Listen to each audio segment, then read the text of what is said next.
arrancar. Hoy vamos a retomar un poquito lo de la ontología, que sería el primer capítulo de la ética. O sea, un poco la estructura de este taller está dada, no exactamente, pero está bastante dada por la estructura de la ética, que en realidad es el texto en el que Spinoza arma como un sistema. Y en todo caso, todo lo que sucede, no sé, por ejemplo, en el tratado político y el teológico político, bueno, en algunas cartas, etcétera, son consecuencias que se desprenden de ese sistema. Pero de alguna manera está todo como contenido en potencia ahí en la ética. Y habíamos visto esto, que la ética empieza, o sea, hace unas operaciones, por lo menos llamativas, por lo menos, que es la ética, que es del orden de la filosofía práctica, o sea, que indica, entre un montón de comillas, ¿no? Pero va más por el lado del qué hacer, qué se puede hacer, qué se debería, qué no, qué me conviene hacer, como alrededor de esas cuestiones, entre muchas comillas, qué está bien y qué está malo, qué es lo bueno y qué es lo malo. Él arranca la ética, o sea, la escribe de manera geométrica. La matemática está más del lado de la filosofía teórica, no nos indica qué hacer, solamente cómo pensar y cómo razonar correctamente. Y además empieza con un capítulo hablando de Dios. Dios es un concepto más de la metafísica. Y, a ver, ¿qué es lo llamativo? Porque si habláramos de una moral, estaría bien empezar hablando de Dios, porque Dios ya nos indica que está bien, que está mal, qué camino hay que seguir. Entonces, nada, cerraría. Pero justamente una ética, de alguna manera, no es lo contrario, pero es diferente de una moral. La moral va a plantear valores trascendentes que ya están puestos ahí, y que en todo caso lo que nos va a decir esa moral es cuál es la mejor forma de alcanzarlos. Y una ética tiene más que ver con un criterio propio de qué es lo bueno y qué es lo malo para mí, pero sin ese bueno y malo no está sostenido en otro plano, en un más allá, sino que está sostenido en mi cuerpo. O sea, el criterio de lo bueno y de lo malo, en Spinoza en particular, es el cuerpo propio. Entonces, digo, ahí Dios, ¿qué hace Dios? Retomando un poco, la primera, como una de las, no es por ahí por donde empieza la ética. Dios aparece recién en la proposición 6, pero sí, el planteo de Spinoza es que no hay un Dios más allá, o sea, no hay una trascendencia, no hay otro plano más allá del plano en el cual estamos existiendo. O sea, el plano en el que existimos es el único plano que hay. Y lo fundamenta a través de la idea de substancia, que esto es lo que nos habían preguntado. Un poco la pregunta es, ¿qué es la substancia? Es fácil y difícil de responder a la vez. La sustancia vendría a ser algo así como el todo, o sea, todo lo que existe, muy entre comillas. Spinoza nunca va a usar esta palabra, pero podríamos pensarlo, si se quiere, como el cosmos, de alguna manera, ¿no? Como todo lo que existe es la sustancia. Si la sustancia es todo lo que existe, por lo tanto la sustancia es Dios, porque Dios existe, digamos, porque tiene que existir ese nivel de perfección. Pero ya podemos empezar a ver, no es un Dios de ninguna manera antropomorfizado como en el cristianismo, no es un Dios padre, no es un Dios juez, no es un Dios humanizado, digamos, es otra cosa. Y de hecho, la fórmula es Deus sive substancia, es decir, sive en latín significa o, y esa o es como que es intercambiable, o sea que hay una equivalencia entre Dios y la sustancia. Y a la vez hay una equivalencia entre Dios y la naturaleza. Se han preguntado algunos comentadores si se podría reescribir la ética cambiando la palabra Dios por la palabra sustancia.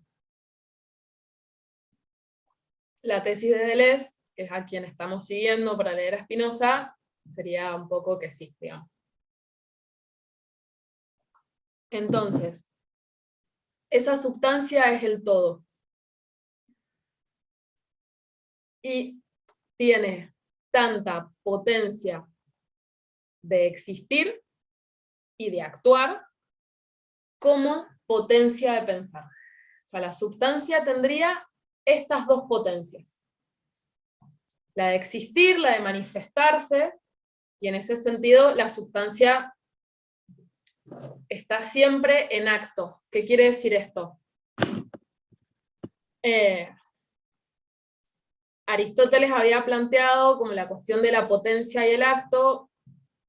Muy rápidamente podemos pensar a la potencia como la posibilidad de ser, y el acto como lo que es efectivamente, ¿no? No sé, la semilla y el árbol, la semilla es un árbol en potencia, a la posibilidad de hacer ese desarrollo. Para Spinoza hay identidad entre la potencia y el acto, desde la perspectiva de la sustancia, ¿sí? Desde la perspectiva de este todo, que a la vez es Dios, que a la vez es la naturaleza, ¿sí? Desde la perspectiva del todo, no hay, o sea, la potencia que hay es la potencia de lo que efectivamente sucede, de lo que efectivamente es.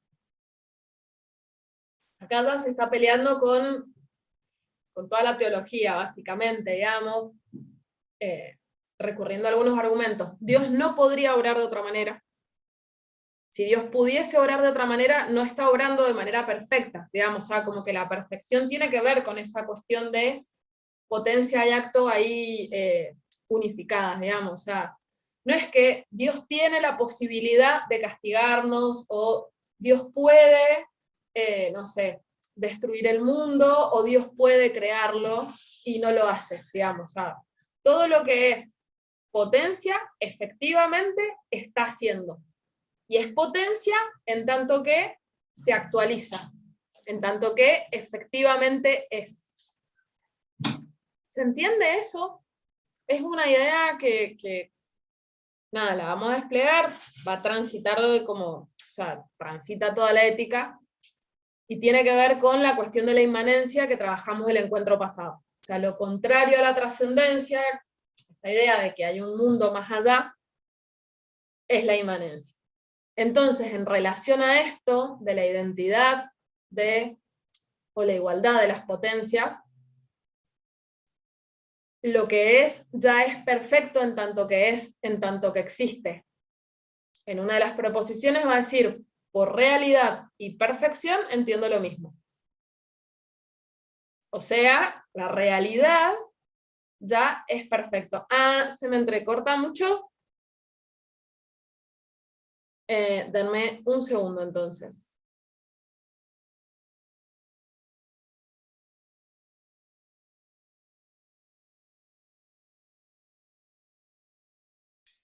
Voy a apagar la cámara un ratito, me avisan qué onda, y bueno, si no, ahí vemos. Hola Jess, hola Jim, hola Geo. Estamos copando este taller. Me encanta. ¿Quién dijo me encanta? La Jime. No, la Juli, la Juli. Ah, bueno, creía que te habías ido. No, apagué la cámara porque a veces... Ok, ok, sí, no, pensé que era Pablo, qué sé yo. Mira, están todos, bueno, nada, ya está, me cago. Bien, ¿en dónde se cortó? ¿Hay alguna idea que quedó colgada? No, está bien, lo que pasa es que tiene que unirlo mentalmente, porque la palabra se te separa, qué sé yo, en la dicción. Así que vos dale, estaba bien, simplemente que esto ya pasó, yo no lo dije, no sé, ahora dije, bueno, lo voy a decir. No, chiquis, es claro, el tercer mundo. O sea, tengo, ¿cómo se llama esto? Fibra óptica y no funciona, no sé qué hacer. Si se corta mucho, igual capaz me puedo conectar desde el celu, que vieron que siempre los datos hacen como ese apoyo. Bueno, substancia. La sustancia, ¿en qué se expresa? En qué se actualiza en sus atributos. Los atributos son infinitos, pero humanamente solo somos capaces de percibir dos, que son la extensión y el pensamiento. Pero hay infinitos atributos, ¿sí?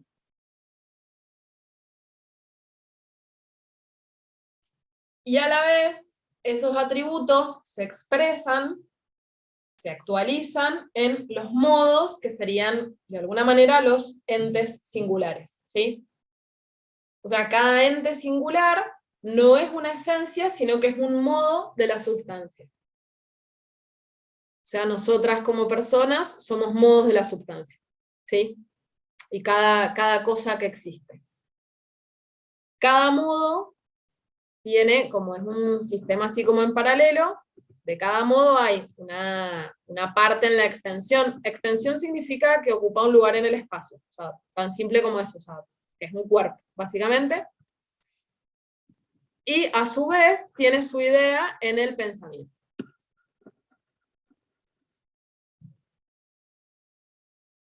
Pasa que, bueno, el atributo del pensamiento es el que de alguna manera hace posible o actualiza toda la potencia de pensar, entonces es como muy importante, digamos.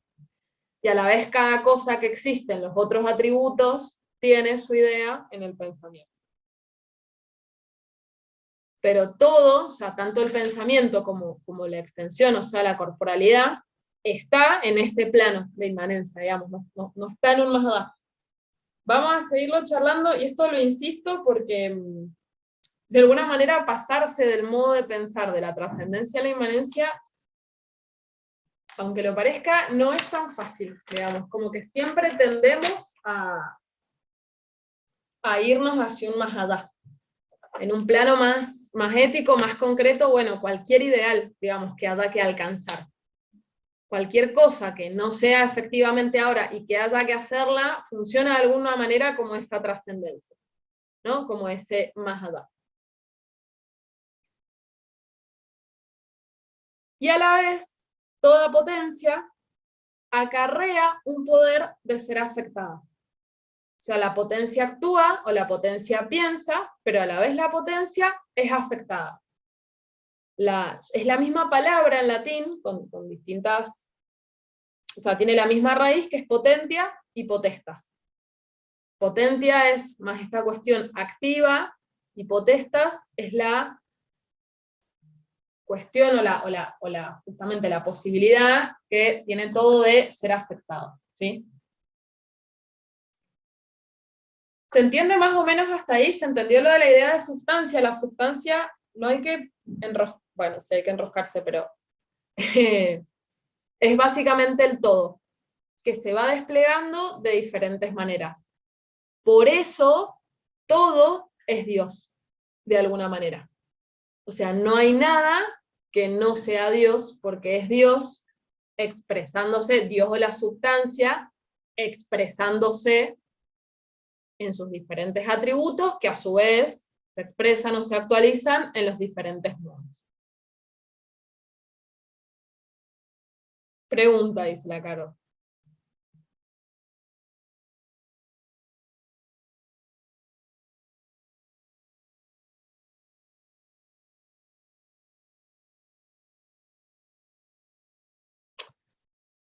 Si es esa la relación entre sustancia e inmanencia, o sea, sí, la manera de concebir la sustancia de Spinoza es una manera de concebir la sustancia inmanente.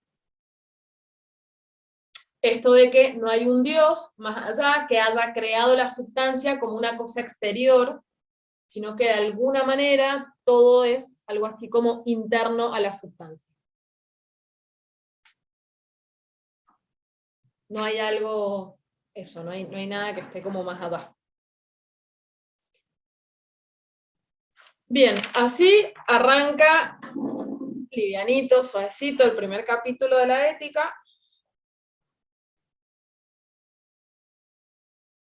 Y quería como retomar unas cosillas que están como sobre el final. Esto como clave de lectura de la ética en general. Bueno, está formada por definiciones, axiomas, proposiciones, qué sé yo. Y en las definiciones, axiomas, proposiciones, es como que, bueno, él va armando este sistema que les estoy contando. Pero lo más divertido está en los escolios, en los comentarios, en los corolarios, como que a esas proposiciones elaboradas, enunciadas de manera geométrica, Spinoza las va comentando. Y cuando las va comentando, pone ejemplos, digo, las hace funcionar de alguna manera un poco más en la realidad. Ahí es donde se politiza un poco más, si no, parece un libro como, en principio, como más neutral, digamos. Y suele tener, en las partes finales de los capítulos, estos comentarios o hace algunos apéndices en los que comenta. Y una de las cosas que dice el apéndice de la primera parte es que los seres humanos suponemos en general que todo actúa como nosotros, es decir, por un fin.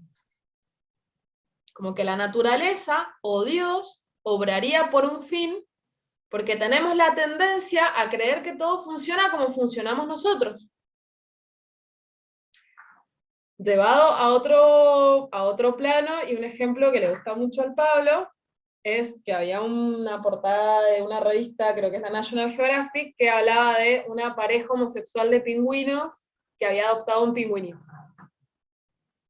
Y que era como re tierno. O sea, ¿por qué suponerles los mismos códigos de la sexualidad a los animales que a nosotras? Y nada, la lógica de la adopción, digamos, o sea, como si no hubiesen otras maneras de hacerse cargo de una cría de cualquier especie. Bueno, eso lo hacemos básicamente todo el tiempo. En este caso, lo que está planteando la ética, como obramos en función de fines, creemos que la naturaleza también va a obrar en función de fines, ¿no? Que si una planta crece, crece para algo. Y además de esos fines, como somos muy egocéntricas, creemos que esa planta crece para darnos el fruto, ¿no? O sea, crece para dar un fruto y además ese fruto es para nuestro consumo. Como que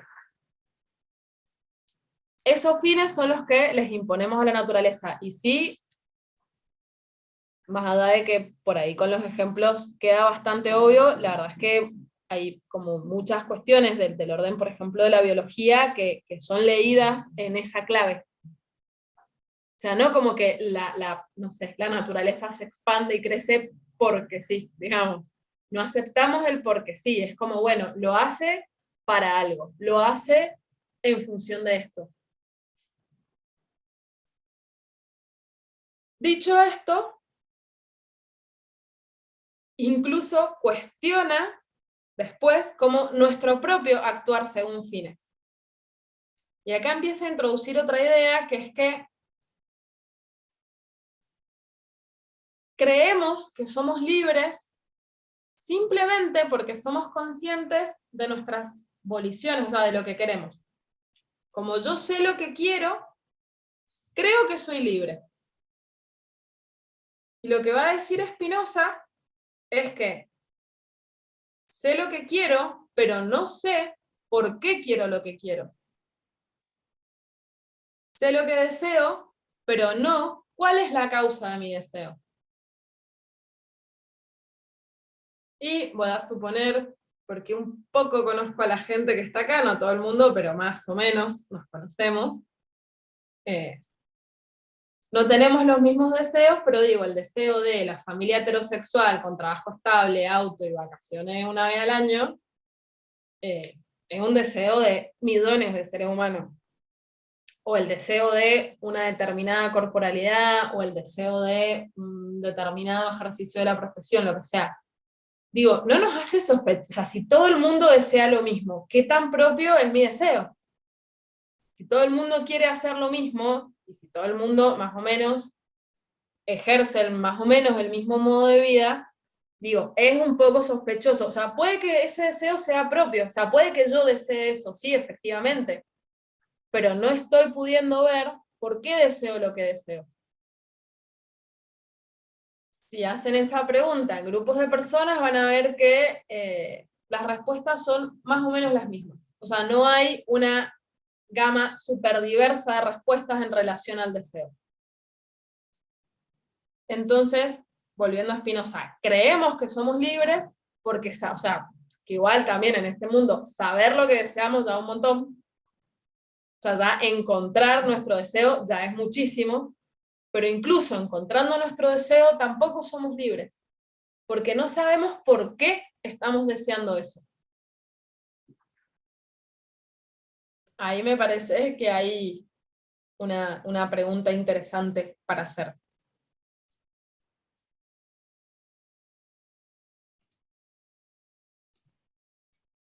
Bien. Y después, que esto lo vamos a desarrollar un poquito después, pero lo empiezo a decir. Para Spinoza, cuando conocemos efectiva de quién es tu deseo, dice, sí. Bueno, lo que va a decir el psicoanálisis es, el deseo es deseo de otro, siempre. Claro, vos querías... Una pregunta. Sí. Y Spinoza establece algunas referencias en ese por qué, a ese no saber por qué, Sí, o tiene que lo ver... deja ahí. No, sí, lo dice. Tiene que ver con 3 géneros de conocimiento que él propone. El primer género de conocimiento es la imaginación, el segundo es la razón y el tercero es la intuición. El primer género de conocimiento tiene que ver con esto. Somos modos de la sustancia. En tanto modos de la sustancia que se expresa, todo el tiempo estamos siendo afectados por algo. O sea, todo lo que existe nos afecta de alguna manera. En este momento, si, no sé, lo que sea que estemos consumiendo, si estamos tomando agua, mate, café, vino, lo que sea, nos está afectando la luz que hay, no sé, el cansancio, qué sé yo, si hay ruido afuera, lo que sea, digamos, como todo, o sea, el hecho de ser un cuerpo hace que todo nos esté afectando de manera permanente.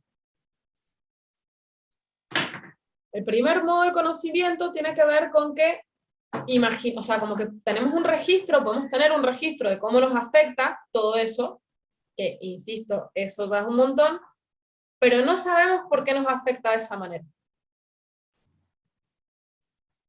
O sea, como que, y ahí en ese no saber, imaginamos. Y esa imaginación tiene mucho que ver con la cuestión de cómo interpretar o juzgar a lo otro en función de mí misma.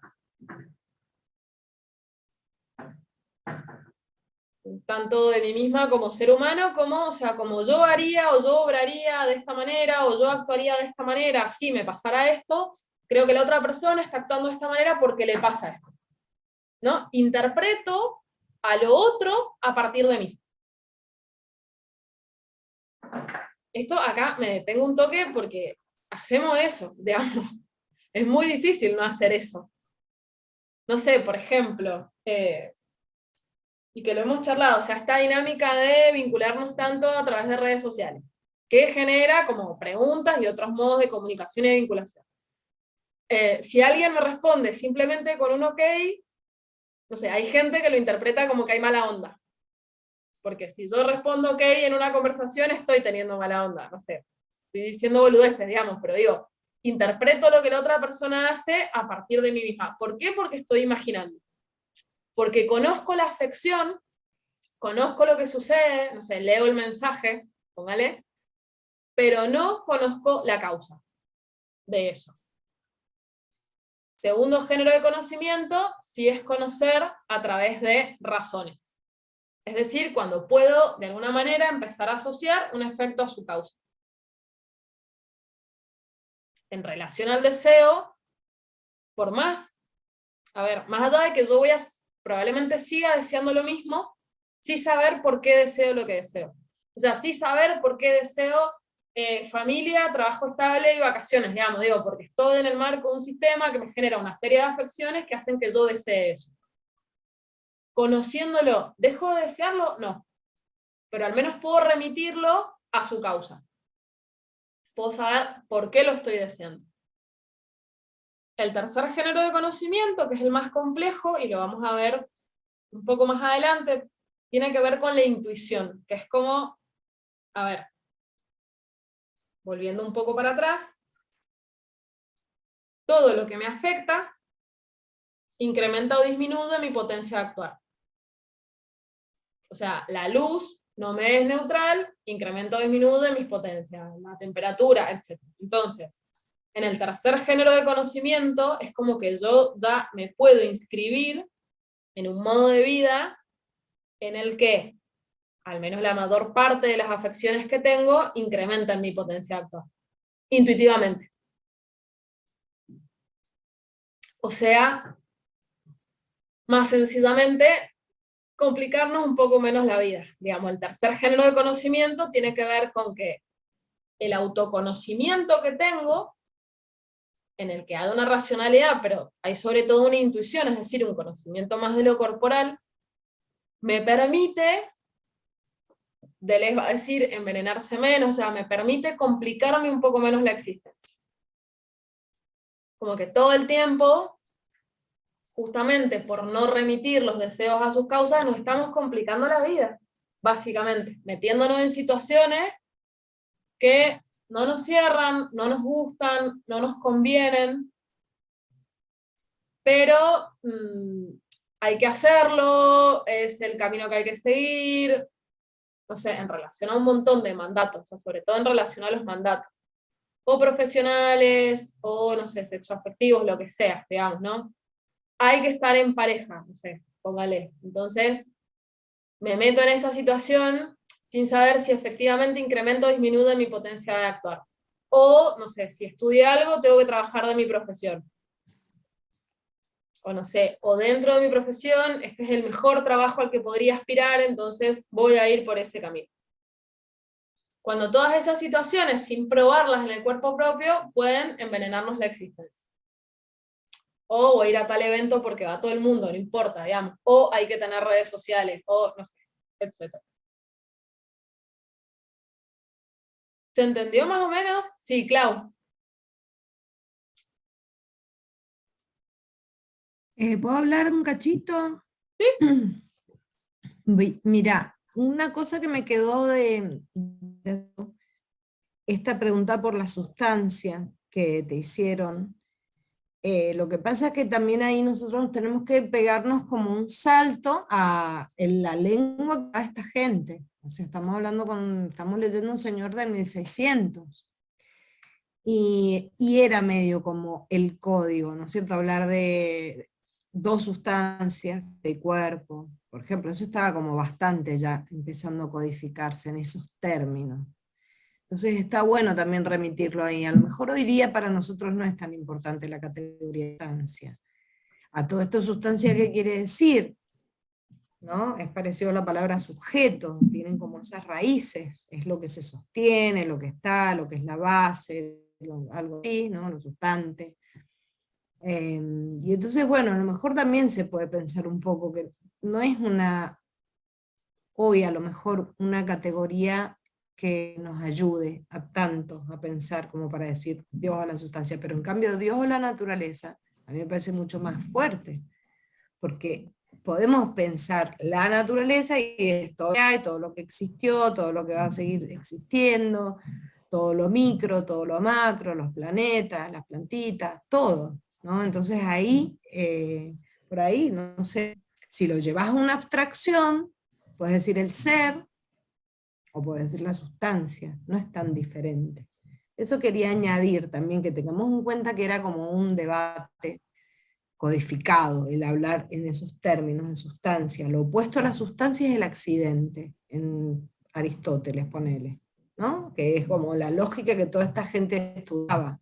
Esa lógica es un vocabulario que acuñó Aristóteles, que lo habían medio como usado, lo empezaron a usar y lo llenaron de otras reflexiones, y medio como que está bueno que vos estés haciendo como esto de separar la paja del trigo, porque Spinoza también las va corriendo a las divisiones de Aristóteles, va a decir, bueno, ¿sabes qué? Yo no la voy a usar de la misma manera, la usa y no la usa, ¿no? Como potencia y acto. Eso a mí me pareció muy buena la observación tuya. Y es de lo último que estabas diciendo, de esta cuestión de los modos de conocimiento, de por qué nos entrampamos así, es como si Spinoza también nos estuviera diciendo como que es la maldición y la bendición tener conciencia. Porque por culpa de que tenemos esa conciencia y no la usamos como bien, no nos entrenamos, no estamos advertidos de que es un instrumento medio como que falla a veces, creemos que es así.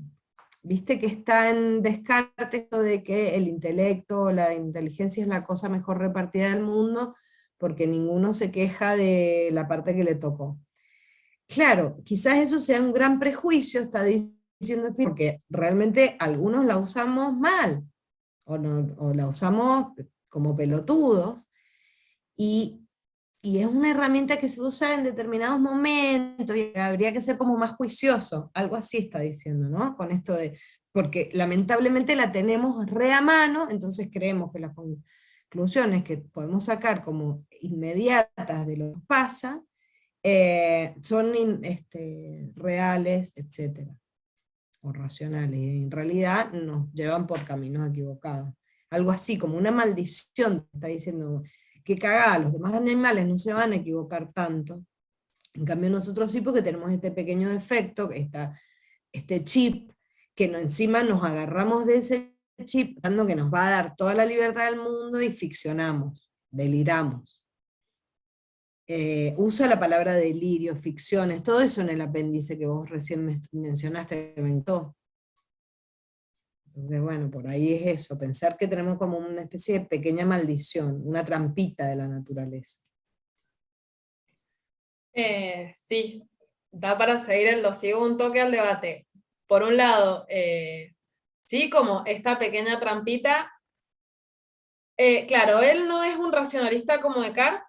Descartes va a sostener una jerarquía entre la mente y el cuerpo. En Spinoza no hay jerarquía. Como todo está en este plano de inmanencia, y todo tiene su causa inmediata en Dios, o sea, su causa inmediata o en la sustancia o en la naturaleza, no importa, no hay jerarquía. Entonces, Spinoza lo que marca ahí es que nuestra racionalidad, nuestra capacidad de pensar no es superior a nuestro ser un cuerpo, digamos, sino que son lo mismo. Y en todo caso, cuanto más podamos componer o hacer acordar ese cuerpo y esa mente, mejor. O sea, lo que Spinoza dice explícitamente es, cuanto más puede un cuerpo ser afectado, mejor puede pensar el alma, porque tiene como más ideas de esas afecciones. Pero sí, está esta cuestión de cómo podemos pensar y podemos entender algunas cosas, creemos que pensamos bien, ¿no? O sea, como lo podemos usar, y en realidad lo que hacemos todo el tiempo es ficcionar, delirar, imaginar. O sea, como flashear, digamos, ¿no? Suponer. Después lo otro, de sustancia de la naturaleza, que está bueno lo que decís, Clau, a mí lo que no uso la palabra naturaleza porque ahí nomás se me va el debate naturaleza-cultura, o sea, como no sé hasta dónde la palabra naturaleza, quizás también es un vicio por haber estudiado filosofía, no me parece tan abarcativa, al menos en nuestros códigos actuales, como la palabra sustancia. Pasa que, bueno, sustancia puede ser muy abstracta, pero digo, en el sistema de Spinoza está todo incluido, digamos. Y a veces, cuando hablamos de naturaleza, excluimos, o no sé, digamos, hay algunas tensiones, por lo menos, con las culturas, o con la tecnología, o con, no sé, como con otras cosas. Está zarpado lo que decís, siempre que tengamos en cuenta que es todo, que en realidad todo es naturaleza, o sea, si lo pensamos de otro punto de vista, todo es naturaleza. Pero venimos un poquito contaminadas por estas distinciones, entonces, digo, si usamos la palabra naturaleza, hay que tener muy en cuenta que es como que son categorías que no excluyen nada de lo que existe. Porque está, o sea, la sustancia es una sola. Eso es lo que dice Spinoza, o la naturaleza, o lo que sea, es una sola. Entonces, no hay nada que quede por fuera. si algo quedase por fuera, ya no hay inmanencia, hay algún tipo de trascendencia. No hay nada que queda por fuera. Y este hecho de que nada quede por fuera es lo que le permite a él plantear un sistema absolutamente antijerárquico. Que para mí, a ver, ¿y por qué darle manija a esto, digamos, hoy, 2022, en un taller virtual, digamos? Porque justamente esto es lo que posibilita pensar lógicas por fuera de las jerarquías. Y acá hago algunas aclaraciones. O sea, se puede ser ordenado sin ser jerárquico. O sea, un sistema puede ser ordenado sin necesariamente ser jerárquico. Por un lado. Por otro lado, la antijerarquía no significa que todo vale lo mismo. Justamente él está planteando una ética. Hay cosas que son mejores o peores para mí, pero no en términos absolutos.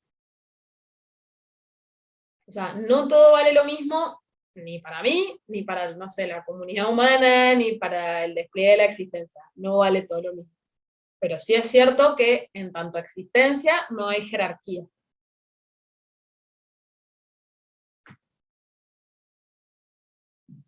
Y justamente, volviendo a la cuestión de Dios y a la cuestión de las ficciones y los delirios, todas estas jerarquías, como todos estos órdenes se los hemos atribuido a Dios, lo mismo que las catástrofes, ¿no? Como Spinoza va a decir, Dios es el asilo de la ignorancia. O sea, todo lo que no sabemos, o sea, todo efecto que no podemos remitir a su causa adecuada, es decir, que no podemos efectivamente saber por qué es así, Dios lo quiso así, ¿no? Es obra de Dios. Dios sabrá por qué hace las cosas. ¿No? Como que interpretamos según nuestro modo de ver y de existir, tanto a la naturaleza como a la divinidad. Entonces, en esa interpretación, humanizamos y bueno, todo lo que no entendemos queda ahí. Decir esto en el siglo XVI abiertamente era candidatearse a la hoguera, digamos, ¿no? O sea, era como, bueno, yo soy el primer candidato.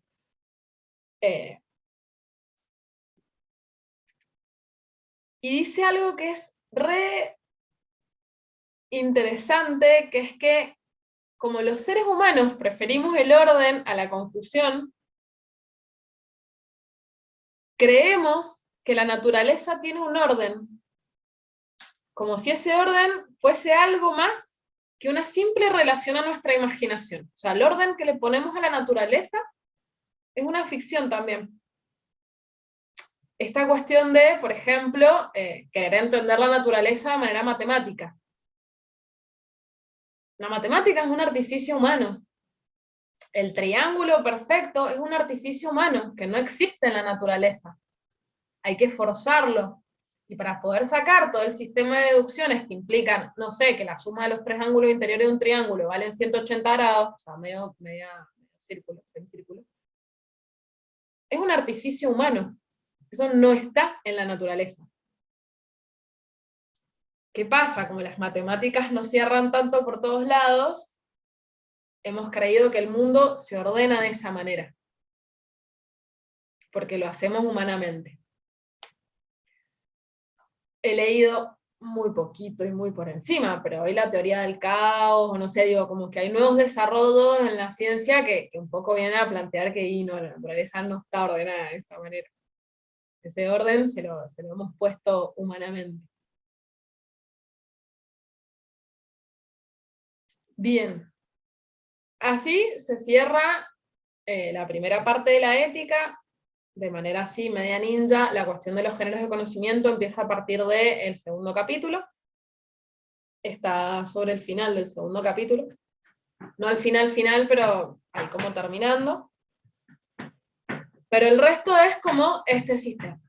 Y acá ya empieza a hablar, capítulo 2, ya empieza a hablar del mundo propiamente humano. O sea, ya se corre de esta ontología, o sea, igual siempre basándose en esa ontología, pero empieza a hablar de lo humano. Y es interesante, tiene algunas definiciones, y la primera definición que hace es la de cuerpo. O sea, él va a plantear con mucha fuerza esta cuestión de que la sustancia es corpórea. O sea, la naturaleza es cuerpo. Por lo tanto, Dios es cuerpo. Entonces, es como que, de alguna manera, es como que como que explotan, como que estallan como todos estos entes ideales que tenían tanta existencia y tanta realidad, tienen realidad en tanto y en cuanto se corporeizan, digamos, en tanto y en cuanto son un modo en la extensión, para hablar propiamente. Y cada cuerpo es un modo, es decir, una modificación que expresa la esencia de Dios como cosa extensa. O sea, cada cuerpo que existe expresa la esencia de Dios de manera inmediata. Porque está actualizando la potencia de Dios de existir y de obrar. Entonces, a nivel de existencia, todos los cuerpos valen lo mismo en tanto que existen. O sea, una piedra y cualquiera de nosotras vale lo mismo en tanto existencia, porque es Dios haciéndose acto, haciéndose efectivo. O sea, ustedes piensen que en ese momento que se están discutiendo las formas de organizar un Estado-nación, ya pensar una monarquía constitucional era un montón. O sea, la jerarquía, y las jerarquías entre los seres, entre lo que vale más y lo que vale menos, eso era el sentido común y lo, entre comillas, natural.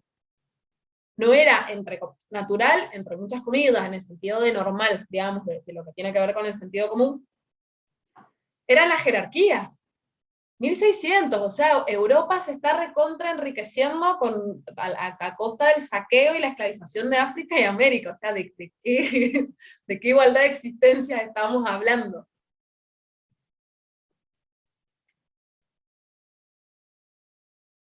El Pablo dice, creo que un vicio humanista y antropocéntrico que tenemos es que a la hora de pensar en el concepto de cuerpo, se nos viene a la mente la imagen de un cierto cuerpo humano, tal cual. Por eso traje el ejemplo de la piedra. La piedra también es un cuerpo. O sea, todo lo que es un cuerpo. Sí, Caro. Y pensar también la potencia en la contemporaneidad de esto del pensamiento, porque si los estados-nación se configuran a partir de jerarquías, de racias, o sea, de mucha violencia, la lógica actual en relación a la naturaleza es de dominación y de arrastre. Entonces, donde lo miremos, es una bomba. Lo siento así. A mí lo que me parece una bomba real es la cuestión de la no jerarquía, digamos, como que nos evidencia esto que dice el Pablo, los vicios antropocéntricos y humanistas. Claro, porque si yo soy el otro, si lo otro, el otro, lo que sea, es yo no puedo arrasar sobre eso ni pasar sobre eso, porque es pasar sobre mí. En ese sentido también lo tomamos. Sí, disminuye mis potencias, digamos. O sea, concretamente, tomar un agua que está envenenada o respirar como el culo, vivir como el culo, comer como el culo, con perdón del culo que no tiene nada de malo, ahí estoy jerarquizando parte del cuerpo. Nada, eso disminuye nuestras potencias, pero lo permitimos.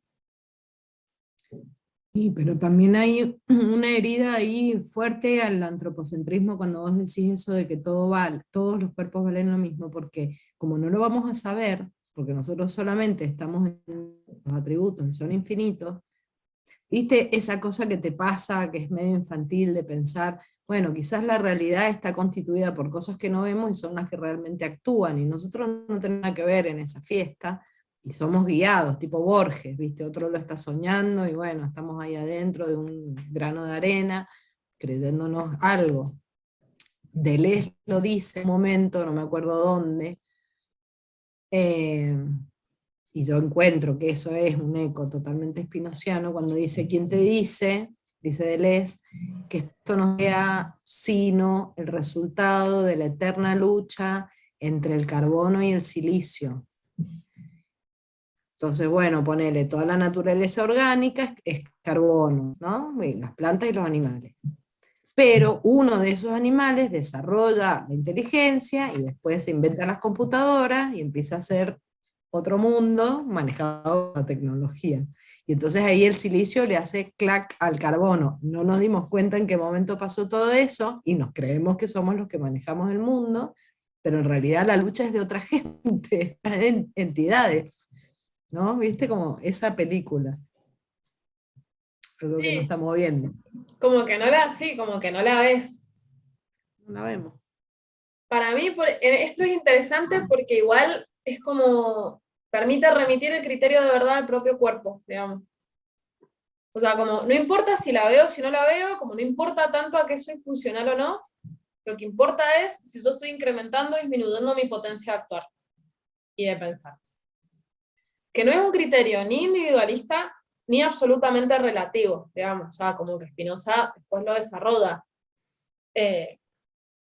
Lo que incrementa la potencia de actuar es la composición, siempre el componerse con otros cuerpos que estén como, no lo dice así claramente, ¿no? Pero que estén como en la misma sintonía, con los cuales se pueda como plantear y sostener una cierta organicidad, digamos. O sea, descomponer otro cuerpo nunca es una potencia alegre.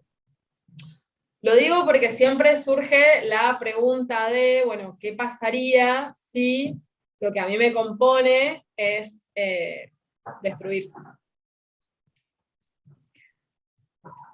¿Destruir qué? ¿Destruir de qué manera? ¿Destruir para qué? Digamos, pero descomponer las partes constitutivas de otro cuerpo, un poco así, como solo porque sí, nunca va a permitir un afecto alegre, o sea, nunca se hace sobre una línea de alegría.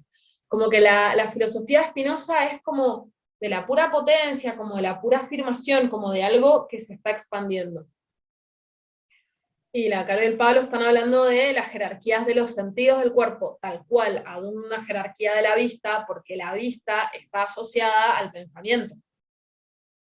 O sea, como tanto de cómo nos posicionamos corporalmente, digamos, que es como que el cerebro y por lo tanto nuestra potencia de pensar estaría, parece, acá, cuando tenemos neuronas en todo el cuerpo, pero no importa, estaría acá. Entonces la vista es como esa ventana al alma, y aparte está adelante y arriba, ¿no? Como que tiene esa jerarquía. De hecho, teoría, la palabra teoría viene del verbo griego jorao, que es ver. Una teoría es algo que se ve. Y asociamos, cuando entendemos algo es lo vimos. Como no la vi venir es no lo entendí, no lo pude anticipar, o lo estoy viendo, es lo estoy entendiendo. O sea, muchas veces ver es sinónimo de comprender,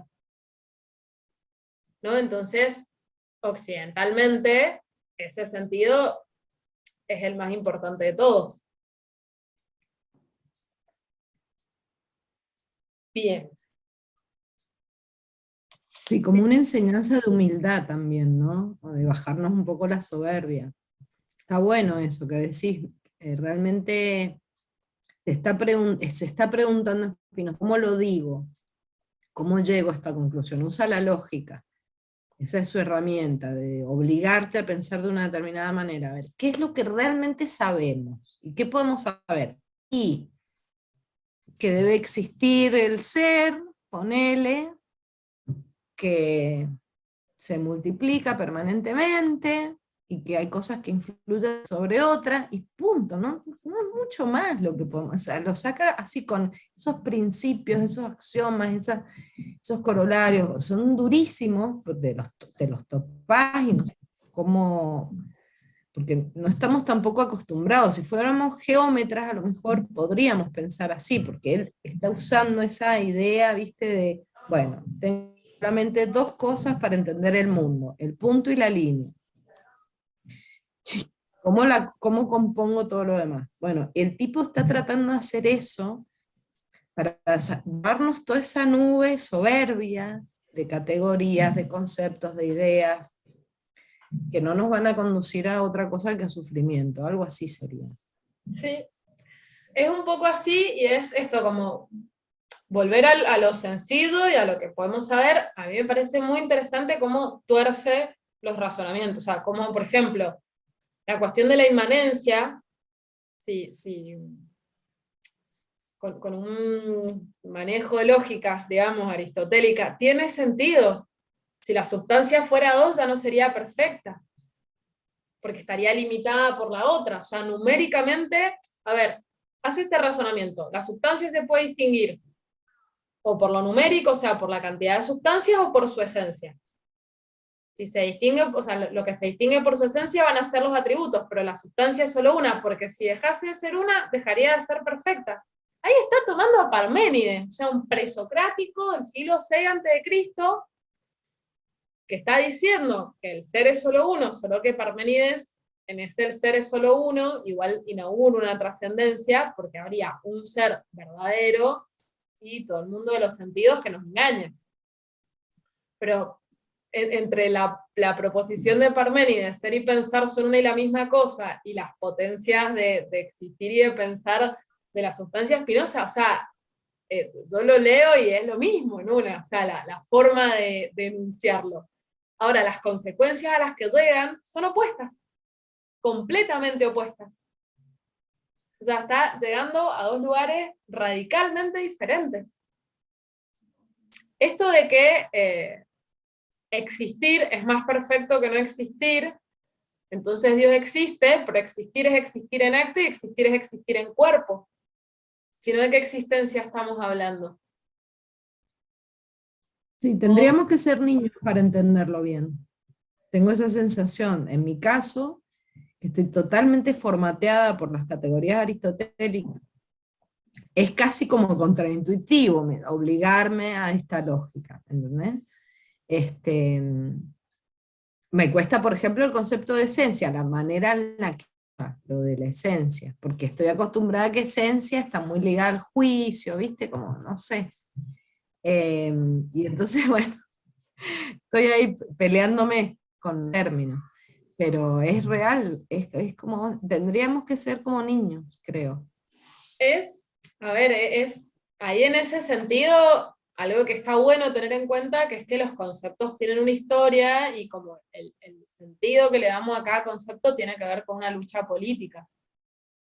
O sea, los conceptos no son así, justamente, porque no son esencias que están ahí, prístinas e inmaculadas, y en todo caso las tomamos. Los conceptos han sido históricamente construidos. Entonces, lo que él va haciendo, que es ir torciéndoles un poquito el sentido, de alguna manera nos hace ruido. Sí. Digo, ¿quién no piensa? Y a ver, hablemoslo en serio, digamos, a calzón quitado. ¿Quién no piensa en términos de jerarquía? Es muy difícil pensar lo que sea en términos de jerarquía. Y la jerarquía tiene que ver con una valoración moral. Y esa valoración moral que estamos haciendo, vuelvo a la pregunta, ¿es nuestra? ¿Es mía esta valoración moral? ¿Realmente incrementa mis potencias valorar de esta manera? No sé, la razón sobre la locura, digo, no solo ciertas jerarquías que algunos medios empezamos a, no sé, a deconstruir, varón-mujer, no tiene que ser una jerarquía, no sé, todo entre comillas, ¿no? Pues son categorías aparte para mí nefastas, pero naturaleza, cultura, lo humano y lo animal, la adultez y las infancias, y así hay un montón, digamos, que las tratamos de desarmar, pero a mí lo que me parece potente no es tanto que si hay que hacerlo, dinamitar esas jerarquías, sino dinamitar la tendencia a jerarquizar en función de un juicio moral.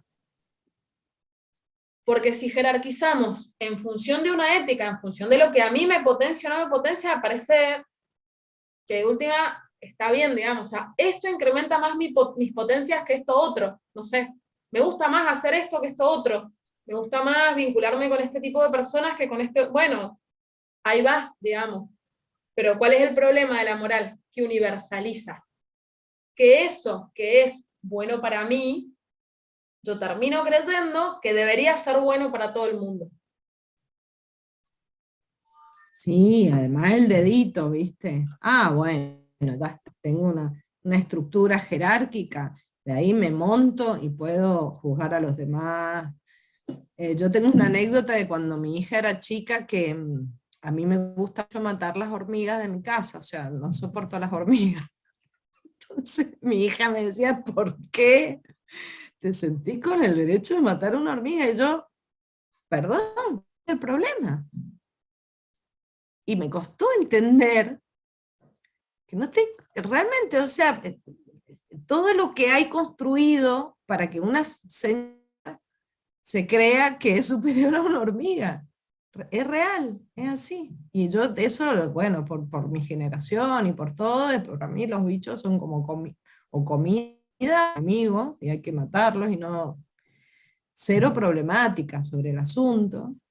Y hasta que me compadecía de, bueno, pobrecita, porque ve dibujitos con hormiguitas personificadas, pero eso es algo que se le va a pasar. Y en realidad se nos tiene que pasar a las patriarcales autoritarias el creer que estamos por encima de una hormiga. Nada, bueno, fue un chiste. Claro, igual está buenísimo, o sea, matamos insectos porque valen mucho menos que nosotras. Porque, claro, porque además, buenísimo. De paso ejerzo un poco de, no sé, sadismo con los animales, que viene bien, placentero, ¿no? O sea, esa es mi generación, mi cultura, o sea,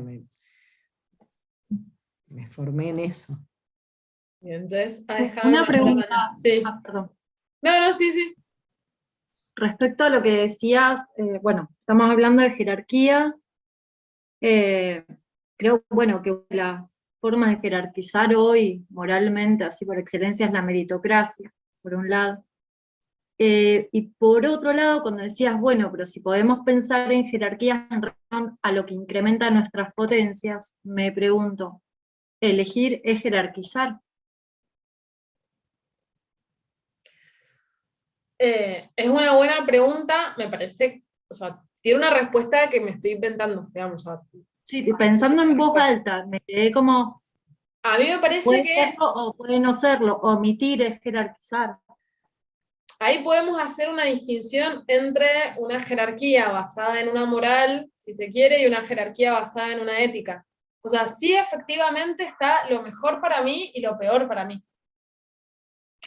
El problema está en creer que el mundo debe organizarse de la misma manera en que me organizo yo, por un lado. Y por otro lado, el problema está en creer que, nada, puedo andar descomponiendo seres de la manera que sea y en el plano que sea. Me parece buenísimo el ejemplo de los insectos, hay miles más, digamos, tirándole mierda a la gente, que se do, porque sí, digamos, sin creer que eso va a tener una consecuencia y me va a descomponer, digamos, como que me parece que ahí hay como una diferencia. Bien, entonces lo que dice es, esperen que leo completo. Bueno, primero dijo que desde hace mucho que no mata arañas, me dio risa, me hizo pensar en dos cosas. Espinosa tenía un hobby, esto tipo, vieron de las cosas de intrusos que me gustan, que era poner arañas a pelear, y le encantaba mirarlo. Épocas en donde, nada, no se podía scrollear Instagram. Y después otra cosa, que es que en un museo de Buenos Aires, no me acuerdo en cuál, había una performance con arañas y la sacaron por protección de animales. Y después dice, dudas sobre las potencias y composiciones. Hay forma de descomponer, claro, hay alguna forma de descomponer que también pueda ser alegre, tipo salir de un vínculo dañino, o es igualmente componerse con, por ejemplo, otro cuerpo X en un darse cuenta para irse de ese vínculo triste. O el propio cuerpo, tal vez componerse con un mismo vale como composición. Tipo, olvidarse de sí por otro puede ser un descomponerse. Volver a un entonces como composición. De ahí que descomponerse alegre en tanto componerse con un mismo. Bien.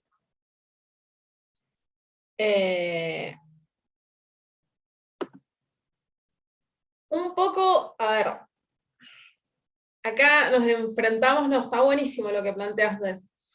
Acá nos enfrentamos al problema del lenguaje. Es que el lenguaje ordena, o sea, nos permite ordenar el mundo, pero también da órdenes. O sea, el lenguaje es moral. Componerse, en el sentido de Spinoza y de Deleuze, si se quiere, es siempre el incremento de la potencia. Ahora, hemos hablado del compost, por ejemplo, es una descomposición que es sumamente potente y nutricia. Y no genera efectos tristes, digamos. O sea,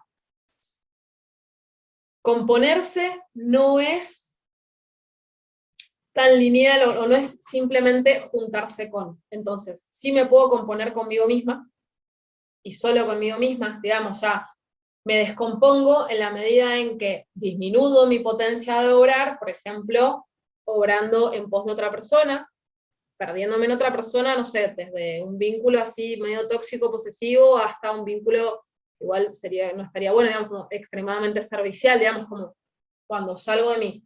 Siempre y cuando eso efectivamente disminuya mi potencia de obrar. ¿Sí? O sea, no es que en sí vincularse a otra persona o vincularse o ejercer el servicio sea en sí algo que descomponga, sino que lo es cuando disminuye mi potencia de obrar. O sea, yo puedo sumar y descomponer mi potencia de obrar. Y puedo restar, descomponer, limpiar, pongamos las palabras que queramos y que nos vayan quedando cómodas en el momento, y componerme conmigo. La Clau dice, te compones con un libro también en soledad, tal cual, bueno, y eso Deleuze lo va a llamar agenciamiento, digamos, o sea, yo me estoy componiendo con mis anteojos. O sea, incrementan mi potencia de actuar en la medida en que me permiten ver, digamos. Me generan alegría, no tenerlos me genera tristeza, porque no veo, y efectivamente es mucho menos lo que puedo obrar en muchos sentidos. Voy a volver a leer lo que escribió Jess para ver si se me quedó algo. Pero bueno, el componerse o descomponerse, esto no es necesariamente sumar y restar. Restar puede ser componerse. Y acá traigo las otras palabras que usa Spinoza, que son alegría y tristeza, que sí son más complejas, y en este sentido sí hay que tener como más rigurosidad y entender que son conceptos que en un sistema tienen un significado preciso y funcionan de una manera determinada. Porque justamente alegría en Spinoza no es andar contenta, andar riéndome, digamos, como que no tiene que ver con eso, sino que tiene que ver con lo que incrementa mi potencia de obrar. Entonces, llorar una noche entera, transitar un duelo, transitar o atravesar una angustia, puede ser un afecto alegre, digamos, porque incrementa mi potencia de obrar. Negar esa tristeza, negar ese duelo, negar ese dolor, esa angustia, negarlo y no sé, voy a decir boludeces, perdonen, son mis ejemplos. Andar de gira y reírme y no sé qué, puede ser algo triste porque no me permite un autoconocimiento real, no me permite una composición conmigo misma, me disocia. ¿Sí? Entonces, alegría y tristeza funcionan también sí, de ser más riguroso en un sentido, a ver, no a la rigurosidad por la rigurosidad, a mí la verdad no me interesa, pero sí en la cuestión de cómo funciona, porque particularmente alegría y tristeza, o incremento o disminución de la potencia de obrar, o composición y descomposición, particularmente son conceptos que funcionan. O sea, como que tienen mucho efecto práctico en la realidad. Entonces, el poder entenderlos, más allá de las palabras que les pongamos, nos permiten hacer funcionar. De hecho, para mí el sistema de Spinoza lo que genera es como esas cosas que una vez que empezás a usar, medio que no puedes volver atrás. No sé si les ha pasado, hay autores, o sea, a algunas personas les pasa con el marxismo, otras personas les pasa con Foucault, con Nietzsche, no sé, como que hay cosas que vemos, que leemos, que generan como ahí un clic. Claro, los conceptos parten de un sistema, pero incluso más allá del sistema es eso, cómo los hacemos funcionar. ¿A qué te referís, Claudia, con tener? Si te estar atentes, tener. Tener registro, ok. No, creí que lo había escrito. Tener registro, es eso. Empezar a estar más patentes y alegría sería, me ha confundido un poco lo que dijiste, porque en el fondo tampoco lo podemos volver una cosa tan abstracta. Aún no No, estemos llorando, como dijiste vos en tu ejemplo, hay dos tipos de llanto, ponele, ¿no? Sería algo así, como, bueno, porque hay un registro alegre, sería en el que siento que me está haciendo bien llorar. Tener registro, o sea, estar atentos a eso. sí, es incremento de la potencia de obrar, digamos, o sea, como que es, eso no es abstracto, es súper concreto, digamos, me hace bien o no me hace bien en un sentido extremadamente profundo, digamos, o sea, me permite estar más de acuerdo conmigo misma o no me permite, no me posibilita ese acuerdo conmigo misma. Pablo. Sí, pensaba en la cuestión de los binarismos, ¿no? De alegría, tristeza, bien y mal, que son un problema los binarismos, ¿verdad? Uh-huh. Y en relación a esto que decía Claudia, me parece súper interesante, bueno, esto de los dos tipos de llanto, y quizá hay llantos que tienen de los dos tipos, digamos, hay llantos que tienen un poco y un poco, eh, como, viste que está esta idea en Spinoza de los cuerpos están compuestos de muchos cuerpos, y cuando nos encontramos con un cuerpo, digamos, nos encontramos con todos los cuerpos que componen esos cuerpos, y algunos nos afectarán alegremente y otros tristemente. Y entonces quizá lo pensaba como algo que quizás se puede dar como en simultáneo y no como una O privativa de o aumenta o entristece, sino como quizá con la I, ¿no? Como que los encuentros tendrán graduaciones en donde algo incrementa la potencia y algo la disminuye, ¿no? Quizá, me parece, como para, no sé si estoy diciendo algo que muy incoherente o no.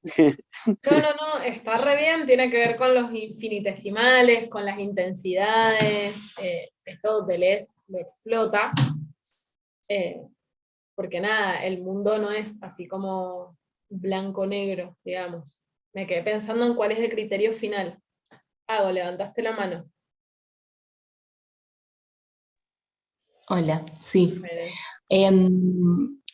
Sí, porque había leído, estaba con la ética y había leído precisamente una partecita en la que, proposición 11, que dice, alegría, entenderé por alegría una pasión por la que el alma pasa a una mayor perfección, y por tristeza una pasión en la que el alma pasa a una menor perfección. Y justo un rato antes, ahora no sé en qué hoja, había encontrado esto de entiendo por perfección aquello que se corresponde con la realidad, digamos, como perfección precisamente, no como esta cuestión trascendente, un ideal, sino como una quizás complejización de la percepción de la realidad en tanto multiplicidad.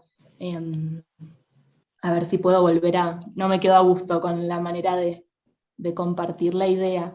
Digo, entendería un poco esto como de la alegría, como incremento de esa perfección, en tanto una complejización de esa realidad, más que una trascendencia hacia un lugar mejor.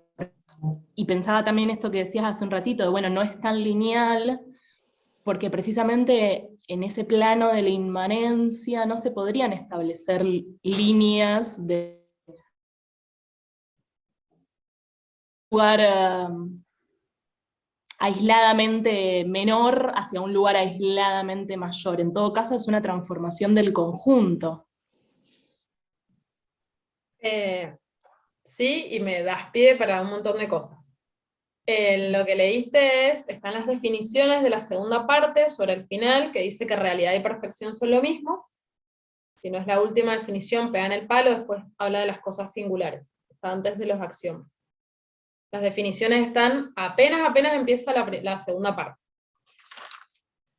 Y lo que desarrolla en relación a esto que decían, ¿no? Como de complejizar, o sea, como que esquemáticamente para entender hay que decir alegría por un lado, tristeza por el otro. Ahora, sí, la realidad es mucho más compleja. ¿Qué es lo que plantea Spinoza? Que cada modo de la sustancia es un compuesto de infinitos cuerpos, o de una multiplicidad en realidad. O sea, como que nuestro cuerpo es un montón de cuerpos. De la misma manera que nuestra alma, que tiene que ver con las ideas, es un montón de ideas. Entonces, nada, algo nos puede como potenciar por un lado y despotenciar por el otro. O sea, sí, porque somos esa complejidad. Somos esa situación, no somos, justamente al no ser esencias, no somos individuos en el sentido moderno del individuo como un átomo lineal. Entonces, esto me compone, esto me descompone. Y un poco ahí está lo artesanal de la ética. De cómo ir seleccionando situaciones, vínculos, relaciones, composiciones que incrementen más que disminuir mi potencia de obrar, que no me desestabilicen en el sentido de que no me generen un desacuerdo conmigo misma, pero es un arte en el sentido de lo artesanal. No es un arte, no es una técnica en el sentido de esto va por un lado, esto va por el otro y lo ordeno, sino es una cuestión de cada momento, justamente porque es inmanente, justamente porque es un cuerpo, digamos. O sea, no es algo que, incluso esto, lo que en este momento me compone, capaz dentro de 2 horas me descompone. El arte de la dosis y el peligro de la sobredosis, ¿no? O sea, me recompone tomarme un vino ahora, si dentro de horas sigo tomando vino como estoy tomando cuando empecé y capaz me descompongo, literal y metafóricamente. Pablo. Pensaba un ejemplo sobre esto mismo, que es respirar. O sea, creo que todos estaríamos acá de acuerdo en decir que respirar nos compone, ¿no? Si no nos morimos si dejamos de respirar. El oxígeno por dentro, ¿qué nos hace? Nos oxida. Con cada respirar, ¿no? Con cada inhalar y exhalar nos oxidamos. Entonces, esto de quizá ir en la búsqueda de algo que es 100% composición y 0% descomposición, tiene que ver con una cuestión vinculada a la trascendencia, ¿no? Como con un ideal, con una cosa imaginaria, con una cuestión que no es de este mundo, ¿no? Con un universal. Bueno, y luego Sí, a vos. en ese, ay. Luego en ese mismo ejemplo de la respiración, pensaba también los modos distintos de respirar, digo, porque luego puedo respirar hiperventilándome y descomponiéndome hasta el mareo, o puedo respirar en distintos ritmos, intensidades. Es por eso también esta cuestión de la complejización, del cómo, como no es tanto un sí o no, tal o cual cosa, sino de qué maneras, como decía recién la Julia, y como en esa cuestión tan artesanal, tan de experimentación. Sí, la Caro trae la idea del compost y sí, de Haraway, y sí, funciona acá, digamos, o sea, es justamente toda esa descomposición, ¿qué potencias podemos invocar? Podemos invocar un montón de potencias desde ese lugar. Y el ejemplo del Pablo del oxígeno me parece buenísimo, o sea, lo mismo que nos permite la existencia es lo que nos está matando. Tiene un paréntesis de mis paréntesis astrológicos. Eso es la luna llena en Escorpio el 16. Cierro paréntesis. Esa es la energía escorpiana, lo que me da vida, al mismo tiempo me mata. O sea, digo, ¿no? Y este ciclo, digamos, como tener en cuenta esta organicidad. Y volviendo un poco a lo que decías, Agos, que estaba, o sea, y volviendo también como al capítulo, que medio se fue, pero ha sido desarrollado. Algo que está bueno entender con Spinoza es que cada ser humano es un modo de la sustancia. Entonces tenemos, por un lado un alma, por otro lado un cuerpo, que no es por un lado y por otro, sino que desde una perspectiva somos un alma y desde otra perspectiva somos un cuerpo, pero somos lo mismo. Y así como el cuerpo está compuesto por una multiplicidad, el alma está compuesta por una multiplicidad. Con esas ideas, digamos, como con ese dato, pensando en lo que es mejor o peor, Spinoza todo el tiempo va a decir que de cuantas más maneras pueda ser afectado el cuerpo, o sea, cuanto más apto es un cuerpo para hacer o padecer más cosas, más apta es su alma para percibir. Eso por un lado. Tiene una pregunta que a mí se me salió así rápido y que quiero que resolvamos, que tiene que ver con si no es un postulado capacitista. Digo, ¿qué sería, tratando de salvar a Spinoza, o no, capaz que no, digamos, pero qué sería un cuerpo más apto para percibir? Digo, si tiene que ver con esta cosa que naturalmente asociamos a, por ejemplo, poder hacer uso de todos los sentidos, o hacer como más uso del cuerpo, o por dónde pasaría, o si tiene que ver como con una especie de acuerdo entre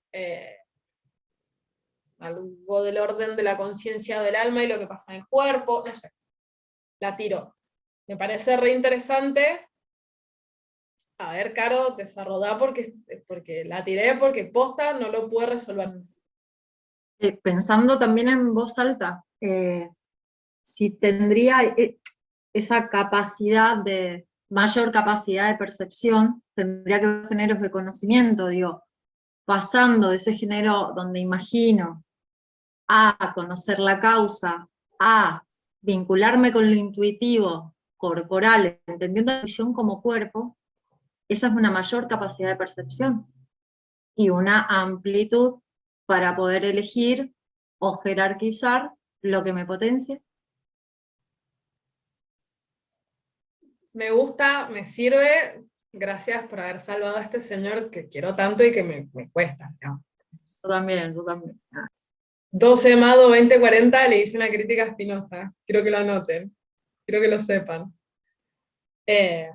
Sí, claro. Pero entonces esa intuición sería como este acuerdo, digamos, entre cuerpo y alma, digamos. O sea, porque es un conocer, pero es un conocer en función de lo que pasa por mi cuerpo, digamos, en función de cómo es afectado mi cuerpo. Sí. Alguien iba a hablar y... Bien. Y aparte, hay algo que, ahí te doy la palabra a vos, pero hay algo que es re interesante, y estuve como mirando muy atentamente, porque en un montón de cosas Spinoza hace ida y vuelta, ¿no? Extensión y pensamiento son dos atributos de la sustancia que percibimos humanamente, entonces esto sea en la extensión, esto sea en el pensamiento. Dios es extensión, Dios es pensamiento, ¿no? Hace ese paralelo. Pero cuando dice que cuanto más pueda ser afectado el cuerpo, mejor es la potencia de pensar del alma, no hace el paralelo al revés. No dice que cuantas más ideas tiene el alma, mejor capacidad de afectarse tiene el cuerpo. La tiro. Sí, hago.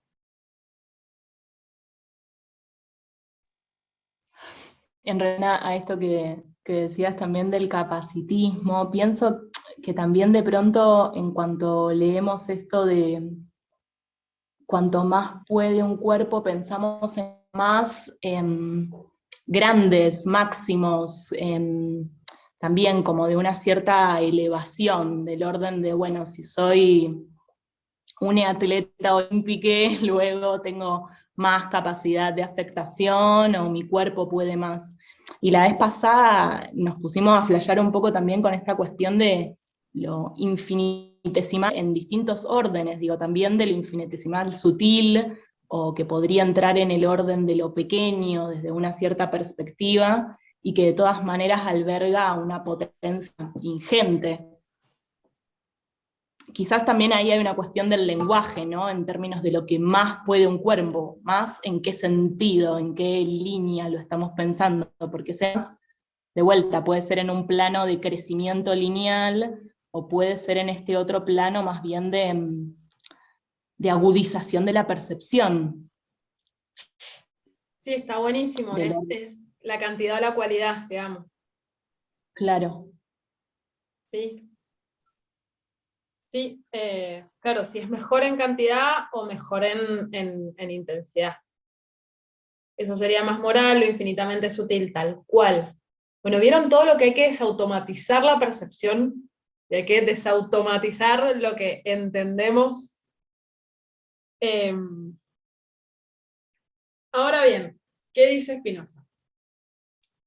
El alma, a ver, empieza a plantear esta cuestión de que la conciencia no es una conciencia abstracta, sino que siempre es conciencia en función de un cuerpo singular, que es mi cuerpo propio. O sea, mi alma no existe, sino en tanto percibe todas las afecciones de mi cuerpo. O sea, mi alma no es una cosa abstracta que se puede separar, que se va a ir, porque es justamente inmanencia, sino que hay alma en la medida en que hay un cuerpo singular.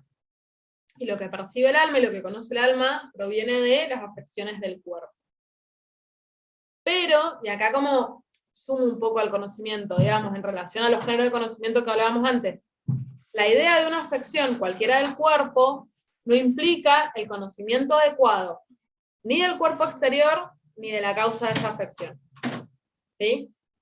Solamente tengo registro de las afecciones de mi cuerpo. Porque es un modo de la sustancia que a la vez tiene un alma que tiene una idea de esas afecciones, tiene conciencia, digamos, si se quiere, de esas afecciones. Pero no implica, esto está buenísimo, o sea, porque saber que algo me está afectando no implica conocer a ese algo que me está afectando. Es esto de lo que dice Pedro de Juan, dice más de Pedro que de Juan. O sea, el vínculo, cómo puedo yo definir o percibir a otra persona, dice más de mí que de la otra persona, digamos. O sea, dice más de mi constitución subjetiva, si se quiere. O sea, no implica, el hecho de que yo sepa cómo algo me afecta, no implica el conocimiento de eso otro. Solamente implica el conocimiento de que me afecta y de cómo me afecta. Pero no de lo que es lo otro, digamos.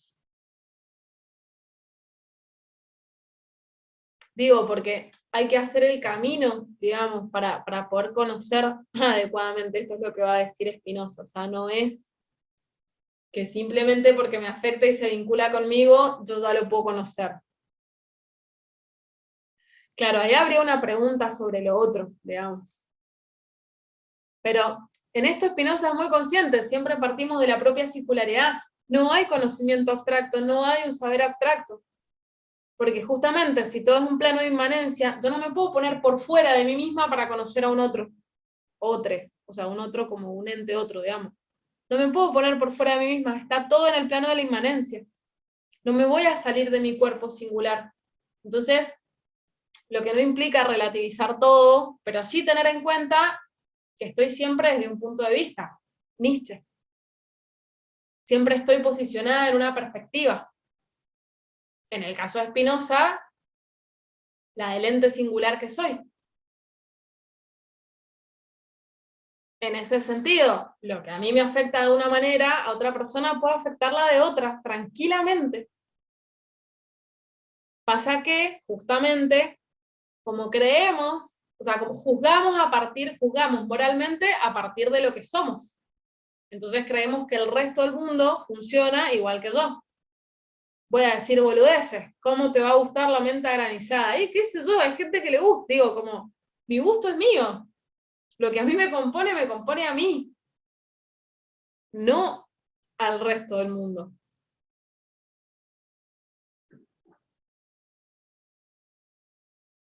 Lo que hacemos es, insisto, dale, claro, no hay problema.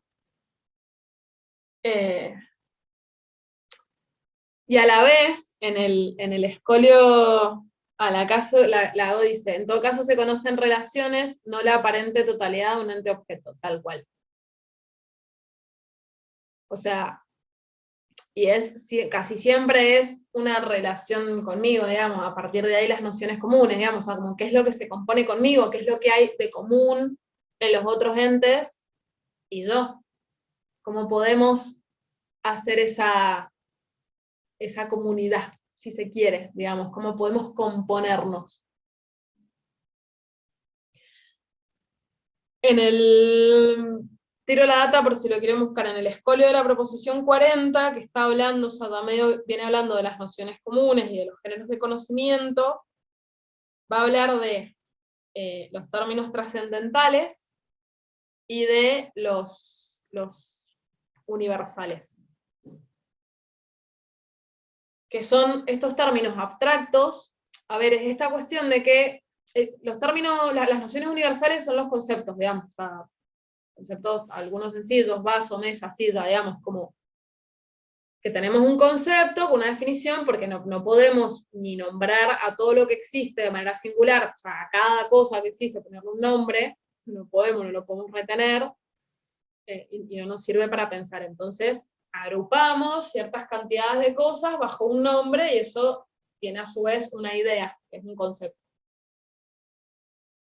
Pero lo que dice Spinoza, que esto lo explota Deleuze, es que, a ver, Deleuze lo va a explotar incluso por otros lados, pero cuando imaginamos, o sea, cuando pensamos en un concepto, asociamos a ese concepto un montón de otros, ¿no?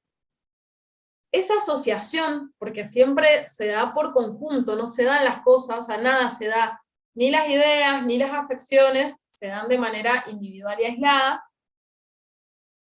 Cuando invocamos un concepto, lo asociamos a otros conceptos que tienen que ver con nuestras propias afecciones, singulares, en el sentido tanto de lo personal como de lo colectivo, ¿sí?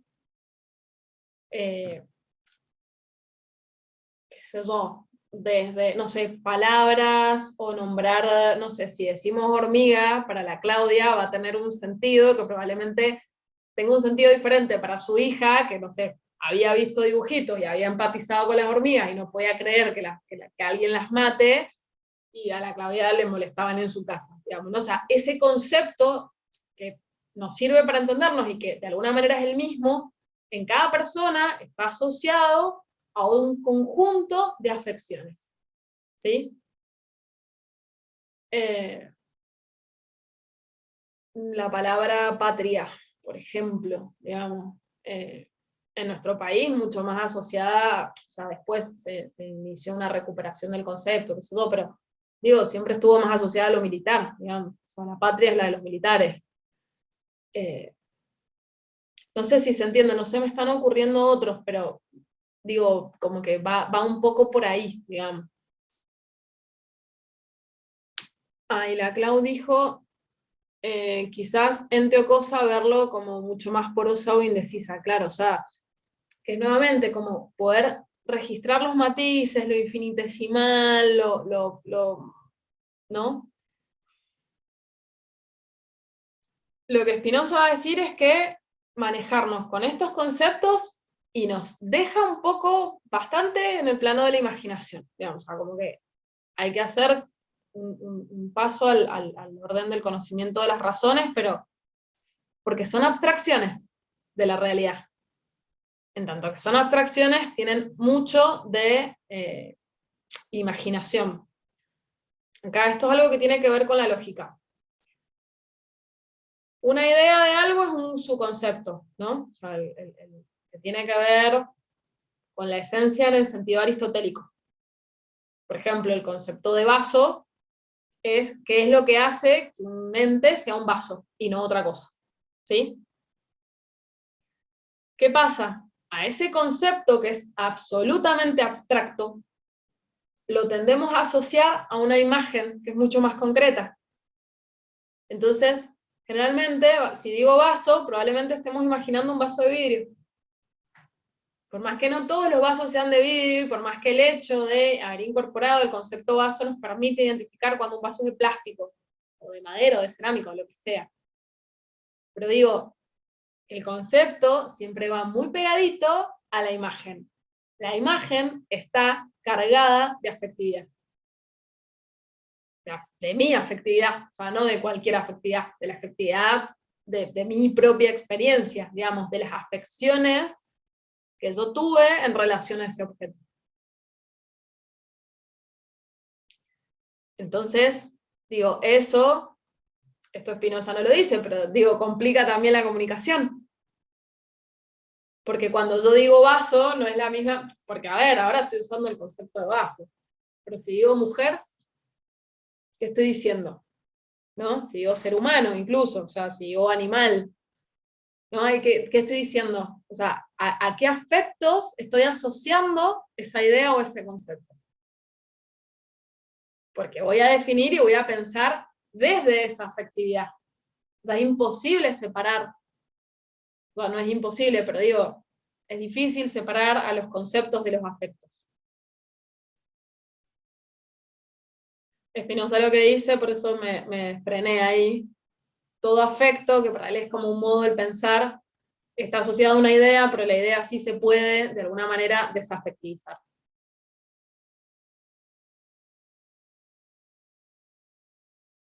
Bien. ¿Se entiende hasta acá? Ahí estaría el concepto de construcción. No es un concepto ni de Spinoza ni de Deleuze, es un concepto que, si no me equivoco, viene un poco de Heidegger y después lo toma Derrida. De Derrida, creo.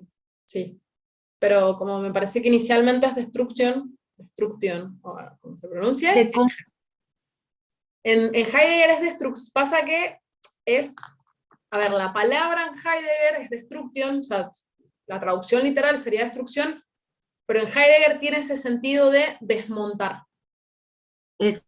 A eso me refiero. Es el sentido de la deconstrucción, por eso se traduce al castellano como deconstrucción. Pero la palabra, digamos, es destrucción, o no sé cómo se pronuncia. Heidegger, Derrida, o sea, como que van por otros lados. Okay. Si tomamos el concepto, igual si tomamos la idea, sí tiene, o sea, para mí, la filosofía en general de Spinoza exige esto, que es lo que decía la Claudia al principio, porque estas categorías aristotélicas que nos parece que, nada, que tienen que ver conmigo, la realidad es que son el fundamento de la sociedad en la que vivimos. O sea, pensamos, nos autopercibimos, nos autoconocemos y obramos a partir de esas categorías, no de otras. Digo, es la lógica escolar, digamos. Es la lógica con la que nos enseñan en la escuela, todo lo que nos enseñan. De hecho, la lógica que se da en las escuelas es lógica aristotélica. Y digo, más allá de que se enseñe como contenido, porque podemos no haberla tenido nunca como contenido, la realidad es que se piensa a partir de ahí. Se piensa a partir de esos códigos. Entonces, es difícil correrse y posicionarse en otros códigos. Pensamos a partir de las lógicas de la identidad, de la esencia, nos movemos como que cada cosa tiene una esencia. Por más que cuando nos pongamos a pensar, a discutir, y sobre todo como en algunos temas medio particulares, podamos deconstruir esas dinámicas. Pienso mucho en el feminismo o en los feminismos y en las teorías de género, que nos han permitido hacer ese ejercicio en algunos ámbitos de la existencia. A mí lo que me parece interesante, bueno, hacerlo en los otros, es un montón. Pero digo, tratar de eso, no esencializar. Spinoza da una definición radicalmente diferente de esencia, que es esencia es potencia. O sea, cada cosa se define por lo que puede. Ah, se trabó. ¿Se le trabó a todo el mundo? ¿Desde dónde? ¡No! Díganme a dónde se quedó. ¿Se vuelve a escuchar ahora? ¿Sí? Ok. Juli, sí, ahora te escuchamos bien. Perfecto. ¿Qué quedaron en lo de la esencia? Por ahí. Lo que decía un poco es esto. Nos movemos en el mundo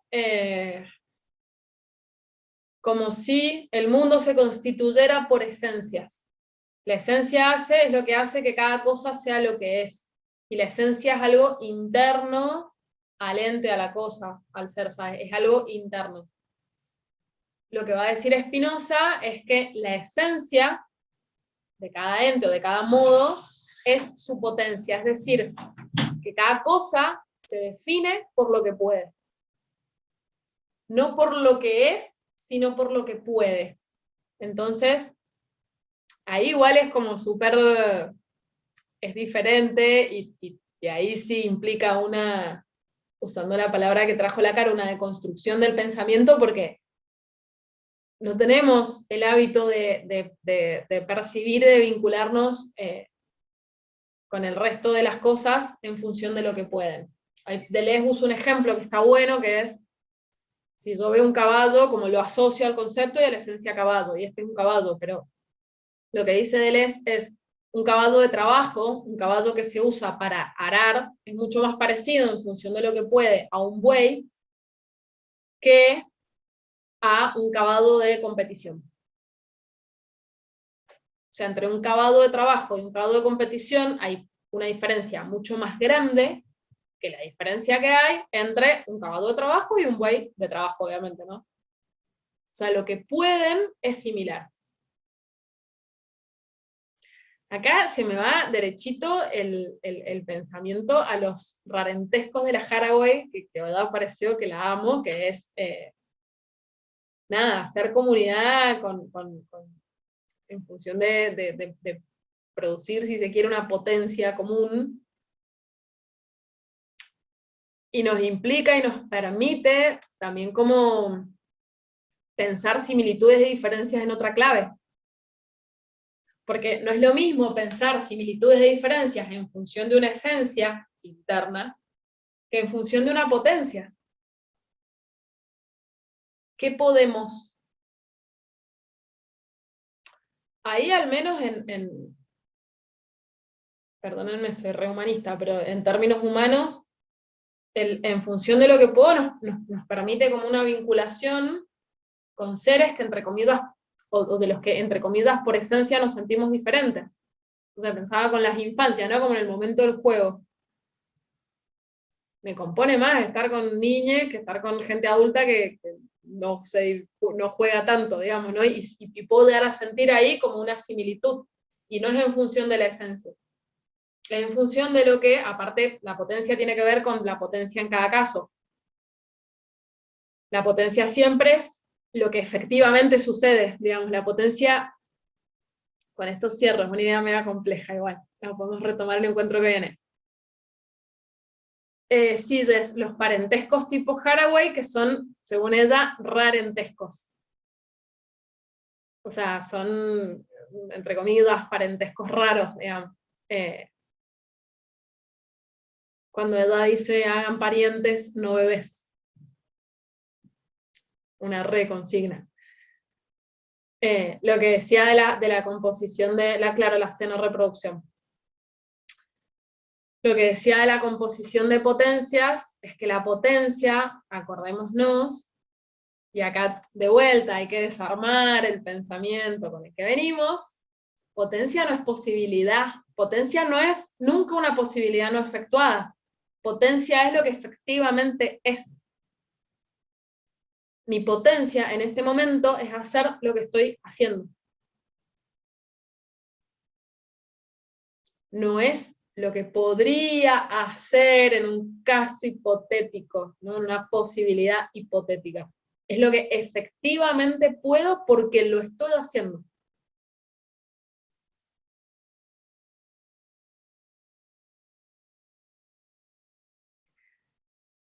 Desde ese lugar, no sé, se me viene como una reflexión, digamos, que es vincularnos con las personas desde lo que efectivamente pueden. O sea, ahí está el materialismo de Spinoza. Esa potencia es una potencia material, porque es una potencia siempre en acto. No es una potencia como un mundo de posibles. Pensar en... Sí, claro. Pregunta. Entonces, esta diferencia entre pensar en función de una esencia y en función de la potencia. En función de la potencia lo entiendo. ¿Cómo sería pensar en función de una esencia? ¿Sería pensar en función de un preconcepto? O qué?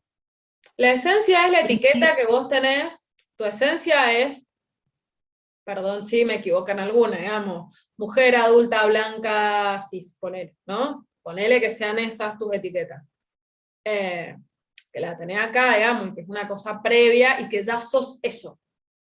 Y además no significa, o sea, no es simplemente la etiqueta, es lo que Todo vos lo que implica. debés ser porque tenés esa etiqueta. Eso es un pensar en función de las esencias. Esto es un animal, en la jerarquía de seres que existen en el mundo, está en una escala inferior que los seres humanos, por lo tanto puedo hacer uso de ese animal, sin su consentimiento obviamente, para hacerlo trabajar, qué sé yo, para comerme lo que sea. Digo, esos son esencias. Potencia es qué es lo que puede. Entonces, estaba pensando, y usaste la palabra justamente, la palabra uso. Pensar en relación a la esencia es pensar en relación a una funcionalidad o un uso, que no es pensar en relación a potencia. Porque generalmente cuando definimos una esencia, la definimos en un ¿para qué sirve? Ahí está, ahí me cayó la ficha.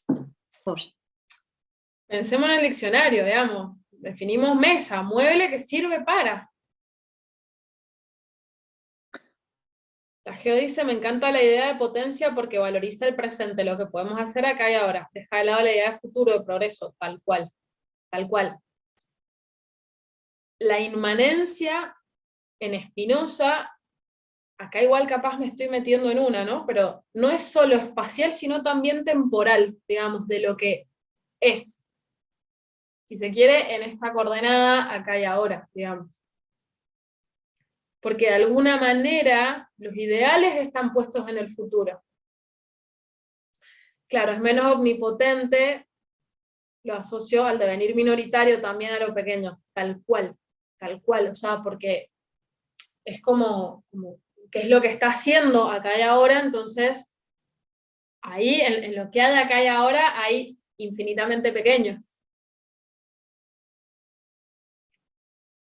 Y ya no es tanto como el macro, sino como lo que está acá, el compost, digamos, como, no sé. Y les dijo lo actual, claro, tal cual. Lo actual en ese sentido, lo que está siendo en acto en este momento, es lo que la cosa puede. Si yo estoy, es una boludez, o sea, es una boludez no, pero digo, si estoy usando el vaso para tomar agua, el vaso lo que puede en este momento es contener agua.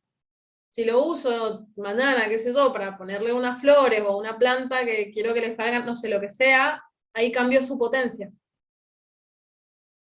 Por eso también en términos éticos y en términos de seres humanos, al no plantear una moral, lo que me compone o me descompone, lo que incrementa o disminuye mi potencia, también es en cada caso.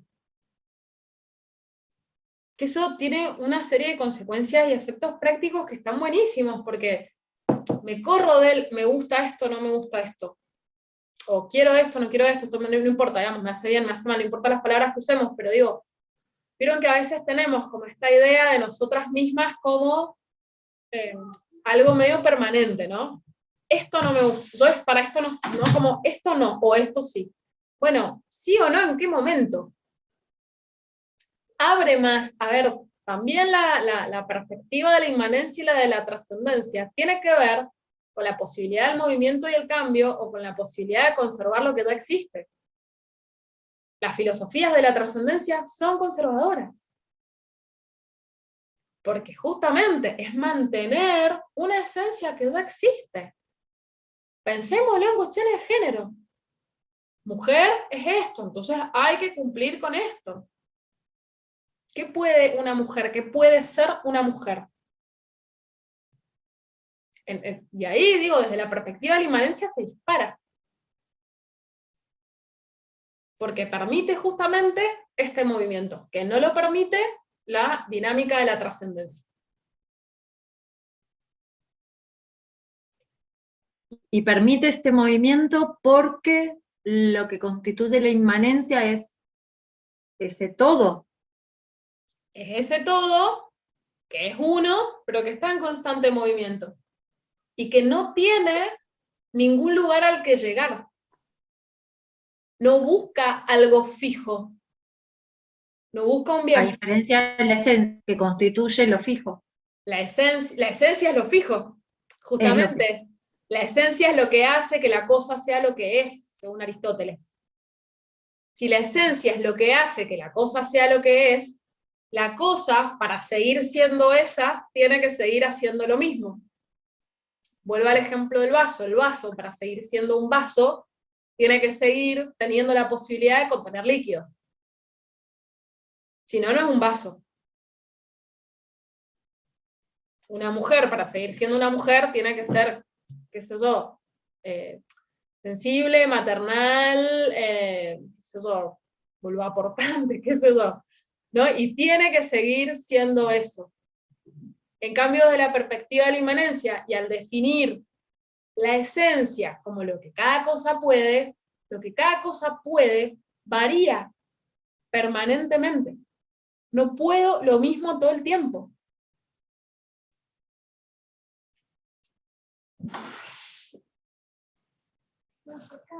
Bien. Con estas ideas hermosas. O sea, esencia igual a potencia me parece una idea que yo quiero mucho. Terminamos el encuentro de hoy. Tienen dudas, preguntas, consultas, está buenísimo que nos las manden por Instagram. Y nos encontramos el jueves que viene. Y ya vamos a arrancar. Voy a hacer esto como de retomar mínimamente algo del capítulo 2 y ya arrancamos con el capítulo 3, al que le vamos a dedicar 2 encuentros y que se los recomiendo.